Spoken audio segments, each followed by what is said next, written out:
Okay, I just did Stratus swap on my door for my Eclipse. I did it because the window motor in my Eclipse didn't work and it was cheaper than buying a new one. So this is my old Mitsubishi door.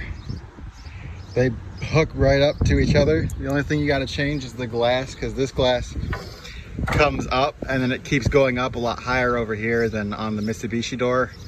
So there's two holes right here that have these thingies in them, little stops. On the Stratus window, there's one right here on this hole that has like a hook instead of a little stop. So I put that on back in the door. And then there's one, two, there it is, 3 holes for the motor to hook into. They have bolts, and then the screws that the bolts hook onto are held on with these little things that they thread into each other and clamp the window. And there's little nylon things that sit in between that you have to put back, otherwise you might end up breaking the glass. So make sure you do that. Everything else fits. They got these holes here that you can get to the bolts for the slider, and then they have a little access hole here that you can get to the one that's up here, because there's another stop that's up here. But you have to take out these bolts and the 2 over here, which are really easy to get to. They got the big old hole. But you have to take these 2 and these 3 out first so you can slide it, because it's not quite a straight on for this hole. It's kind of like just off to the side. If you had a short socket and a swivel, you could probably get it, but I don't have that handy. So I just took all of these 3 out over here and these 2 so I could twist the window out some and get to it, and then you just slide the window up out at an angle and it pops right out. That's pretty much it. There's 2 10mm bolts that hold on the little shock to keep the door from flying open. And then you can either, if you have a 10mm wrench or a 12mm wrench, you can get these 2 here and then these 2 down here. Or you can do what I did, and I pulled the fender off, which I need to flip that around still.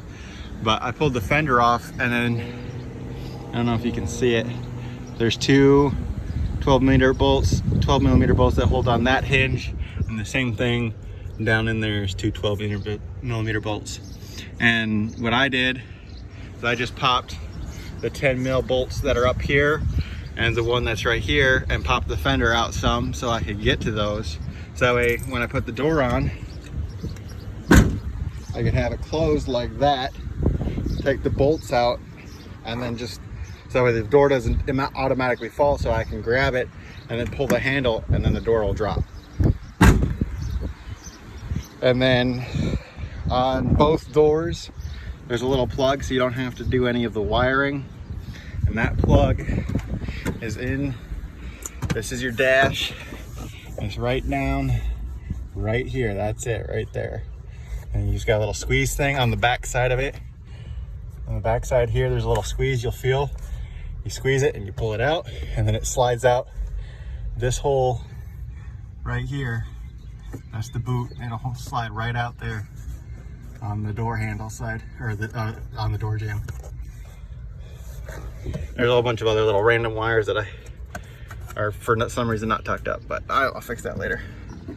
But yeah, that's how you do a Stratus door swap on a Mitsubishi Eclipse. It's pretty simple, nothing super crazy. I mean,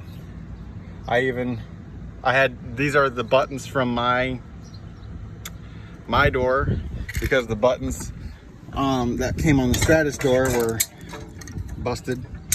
So I swapped that, but then the panel, this panel here on my door, had the corner broken off of it and the little thing that holds it. So I used the panel from the Stratus door, and like this piece here was missing on my door, but it's here on the Stratus. This one's missing on both of them, but I don't care. But yeah, it's exactly the same, and it fits up like perfect on the trim on the inside, so you can use the door card from the Stratus door. That doesn't matter at all. And then yeah, that's it. Easy peasy lemon squeezy. I did the whole thing. I got it off at the junkyard in probably 10 or 15 minutes, and then I got it back here. I got my old door off in about 10 or 15 minutes, and then realized that I had to switch the windows, and that took me another, I'd say another 15 minutes, so half an hour altogether if you know what you're getting into. If your window motor goes up and down on the old door, on the Mitsubishi door, it makes it a lot easier. Mine, like I said, does not move at all. Like the motor is fried, and whoever I got this from cut out this panel and welded it back in, and I don't trust their welds because that's just stupid. So I got a different door instead too, because I was originally thinking about just getting a motor and just replacing the motor, but then I saw that and I'm like, nope, door time. The only other thing I'm gonna do is I'm gonna strip off the RT and this little goofy thing here. Not right now, I'll do it later, but yeah, that's the only other thing. I mean, you can leave that if you want, but I mean, you don't have anything for it to line up to on that side. So that's it, that's everything. Like I said, pretty simple, pretty self-explanatory. Not that big of a deal.